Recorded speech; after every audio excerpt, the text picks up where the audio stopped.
On parle souvent du pardon à l'autre. Et pour moi, il me semble que le pardon n'a à voir qu'avec soi. C'est une démarche personnelle pour trouver la réconciliation avec soi-même. Pourquoi? Parce que dans nos vies, chacun, nous avons tous vécu un parcours où on a subi de la maltraitance. On a peut-être subi aussi des injonctions parentales. On a peut-être aussi certaines croyances héritées de notre famille ou peut-être d'une vie précédente. On a peut-être vécu plusieurs situations à répétition. On a certainement été fidèle et loyal envers les croyances familiales.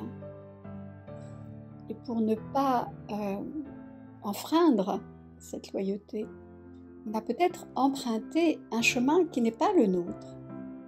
Par exemple, votre père vous a toujours dit « Mon fils, tu seras médecin ».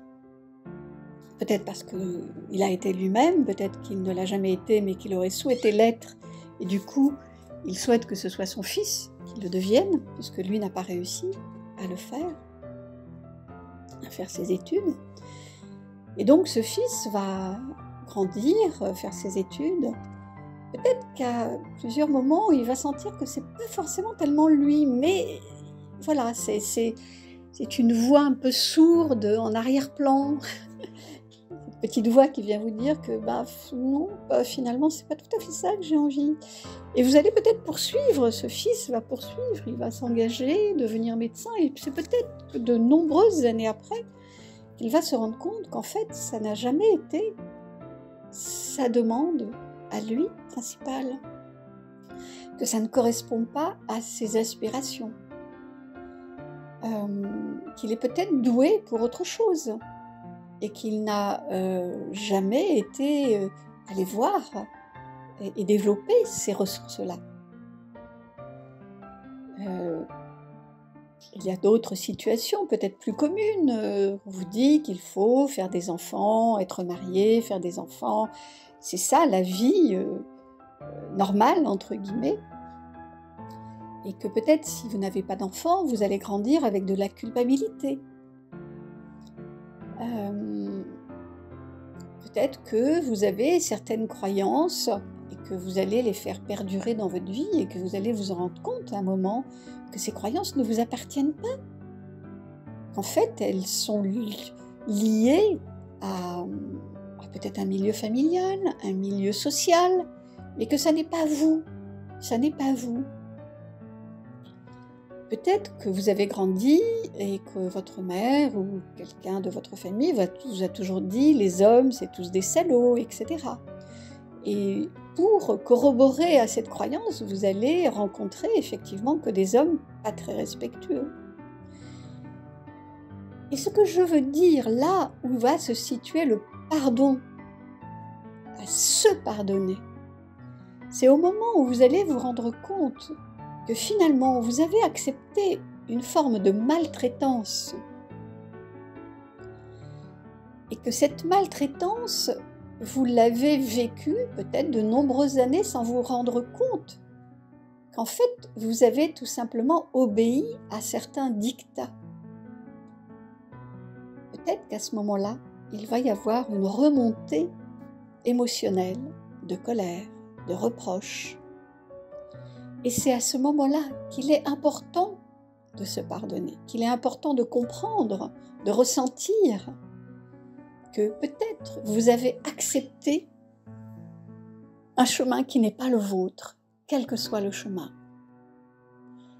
Et à ce moment-là, vous allez, si vous le souhaitez, faire ce retournement intérieur. Et vous allez accepter de traverser toutes ces émotions qui ne sont pas toujours faciles à vivre, parce que quand on a accepté pendant des années de la maltraitance et qu'on se rend compte que finalement on s'y est mis tout seul, par rapport à plein d'injonctions, de croyances, etc. Hein, ça n'est pas facile d'accepter ça. Ça n'est pas facile d'accepter que qu'en fait on a donné notre accord. Et dans mon livre Éloge du pardon, justement, pour ne pas tomber dans ce piège de victime, bourreau ou sauveur, parce qu'à ce moment-là, vous pouvez devenir une victime, ou devenir un bourreau et faire subir aux autres la douleur que vous avez subie, les maltraitances que vous avez subies vous-même.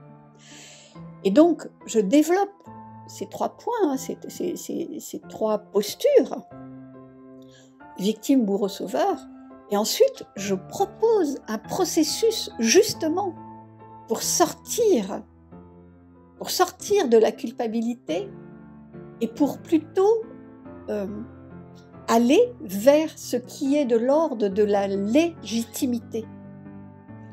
Qu'est-ce qui est légitime? Qu'est-ce qui vous appartient et qu'est-ce qui appartient à l'autre? Et là, c'est important de faire ce travail de rendre à l'autre ce qui appartient à l'autre, rendre à l'autre son désir qu'il a projeté sur moi, rendre à l'autre toutes ces projections qui lui appartiennent et que moi j'ai grandi avec ces croyances-là et je les fais devenir miennes dans la matière. Donc il y a ce retournement intérieur qui est absolument nécessaire pour se libérer de ce qui n'est pas soi, se libérer de toutes ces pelures, se libérer de tous ces vêtements que l'on a mis qui ne sont pas les nôtres. Et se pardonner d'avoir accepté de les mettre malgré tout, malgré que ça génère de la douleur, malgré que ça génère de la souffrance. Et c'est là où se situe le processus du pardon. Et ce processus du pardon permet de se connaître, d'identifier ce qui m'appartient et ce qui appartient à l'autre.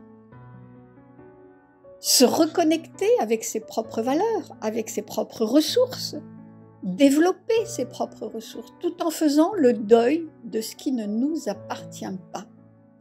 Et c'est là où se situe la liberté, c'est là où se situe la souveraineté de l'être, et c'est là où se situe la réconciliation avec soi-même.